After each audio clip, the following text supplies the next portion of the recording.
रेखा गुप्ता ईश्वर की शपथ लेती हूँ कि जो विषय मुख्यमंत्री के रूप में मेरे विचार के लिए लाया जाएगा अथवा मुझे ज्ञात होगा, उसे किसी व्यक्ति या व्यक्तियों को तब के सिवाय जबकि ऐसे मुख्यमंत्री के रूप में अपने कर्तव्यों के सम्यक निर्वहन के लिए ऐसा करना अपेक्षित हो, मैं प्रत्यक्ष या अप्रत्यक्ष रूप से संसूचित या प्रकट नहीं करूंगी। नमस्कार, पीटीसी न्यूज के डिजिटल प्लेटफॉर्म पर आप सभी का स्वागत है। मैं हूं आपके साथ अतुल वर्मा। दिल्ली में करीब 27 साल के बाद सत्ता में लौटी भारतीय जनता पार्टी ने दिल्ली में शतरंज की सबसे बड़ी चाल चल दी है और हरियाणा की माटी से निकली आरएसएस की सक्रिय सदस्य रही रेखा गुप्ता को दिल्ली का सिरमौर बनाते हुए सत्ता की चाबी सौंप दी है। जी हां, आज से दिल्ली में मैडम मुख्यमंत्री के आदेश चलेंगे। दिल्ली में खचाखच भरे रामलीला मैदान में हुए भव्य शपथ ग्रहण समारोह में प्रधानमंत्री नरेंद्र मोदी की मौजूदगी में रेखा गुप्ता ने दिल्ली की मुख्यमंत्री के तौर पर शपथ ली। उपराज्यपाल वीके सक्सेना ने उन्हें पद और गोपनीयता की शपथ दिलवाई। शालीमार बाग सीट से पहली बार चुनाव जीतकर आई रेखा गुप्ता सुषमा स्वराज, शीला दीक्षित और आतिशी के बाद दिल्ली की चौथी महिला मुख्यमंत्री बनी है। वो मदन लाल खुराना, साहिब सिंह वर्मा और सुषमा स्वराज के बाद दिल्ली में भाजपा की चौथी मुख्यमंत्री भी बनी है। इसके साथ ही रेखा गुप्ता मौजूदा वक्त में भाजपा शासित किसी भी राज्य की एकमात्र महिला मुख्यमंत्री भी है। रेखा गुप्ता के अलावा 6 विधायकों ने भी मंत्री पद की शपथ ली है। तो चलिए आज की इस वीडियो में हम आपको दिल्ली की नई मुख्यमंत्री रेखा गुप्ता और तमाम मंत्रियों के बारे में वो हर जानकारी विस्तार से बताते हैं।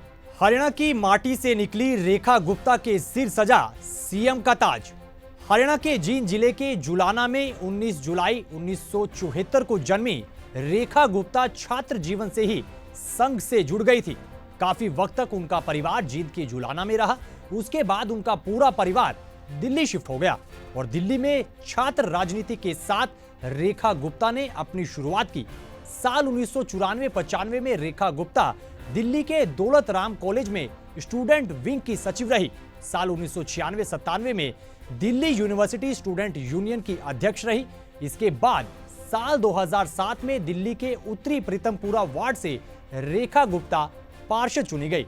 इसके बाद साल 2009 में उन्हें दिल्ली में राज्य महिला मोर्चा भाजपा की महासचिव की जिम्मेदारी मिली और आगे चलकर रेखा गुप्ता ने साल 2012 में प्रीतमपुरा वार्ड से दूसरी बार पार्षद और साल 2022 में शालीमार बाग बी वार्ड से भी बतौर पार्षद का चुनाव जीता। वहीं अब रेखा गुप्ता दिल्ली की शालीमार बाग सीट से पहली बार विधायक चुनी गई हैं। नई दिल्ली से विधायक परवेश वर्मा ने ली मंत्री पद की शपथ। परवेश वर्मा ने इस बार नई दिल्ली विधानसभा सीट से आम आदमी पार्टी के प्रमुख रहे अरविंद केजरीवाल को हराकर बड़ा उलटफेर किया है। परवेश वर्मा साल 2013 के विधानसभा चुनाव में महरौली सीट से विधायक चुने गए थे।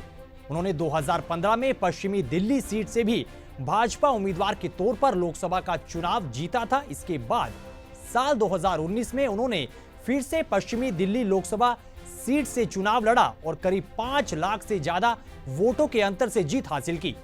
आपको बता दें कि परवेश वर्मा दिल्ली के मुख्यमंत्री रहे साहिब सिंह वर्मा के बेटे हैं।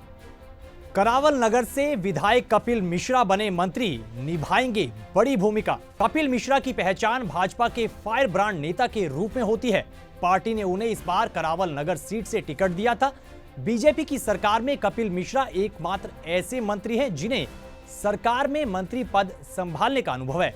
कपिल मिश्रा दिल्ली कैबिनेट में पूर्वांचली चेहरे के तौर पर शामिल हुए हैं और वो पहले आम आदमी पार्टी के सदस्य हुआ करते थे, लेकिन 2019 में वो भाजपा में शामिल हुए थे और भाजपा ने अगस्त 2023 में उन्हें दिल्ली भाजपा का उपाध्यक्ष बनाया था। पहली बार भाजपा की टिकट पर लड़ा चुनाव और बन गए मंत्री। मनजिंदर सिंह सिरसा दिल्ली में भाजपा के प्रमुख सिख चेहरों में से एक है। वो तीसरी बार राजौरी गार्डन से विधायक चुने गए हैं।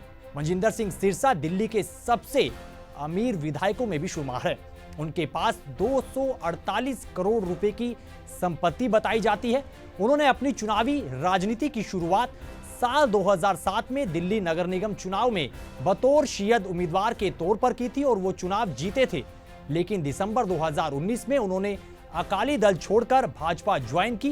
मनजिंदर सिंह सिरसा मौजूदा वक्त में भाजपा के राष्ट्रीय सचिव भी हैं।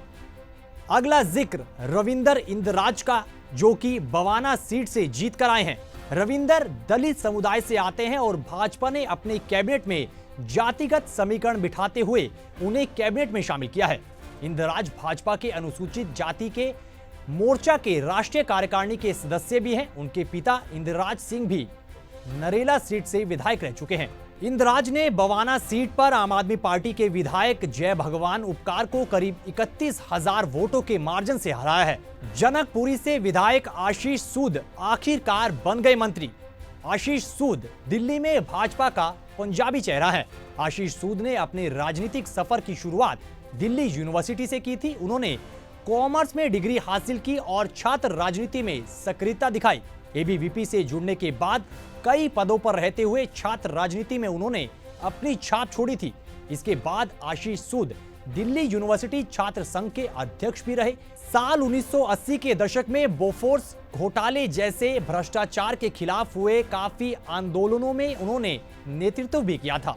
और वीडियो में आखिरी जिक्र अब पंकज सिंह का करेंगे, जिन्होंने दिल्ली के मंत्री के तौर पर शपथ ली है। पंकज सिंह भी पूर्वांचली चेहरे के रूप में दिल्ली सरकार में शामिल हुए हैं। पंकज सिंह मूल रूप से बिहार के बक्सर के रहने वाले हैं और वो पहली बार विधायक चुने गए हैं और उन्हें पार्टी ने मंत्री बनाकर पूर्वांचली वोटर्स को साधने का भी प्रयास किया है।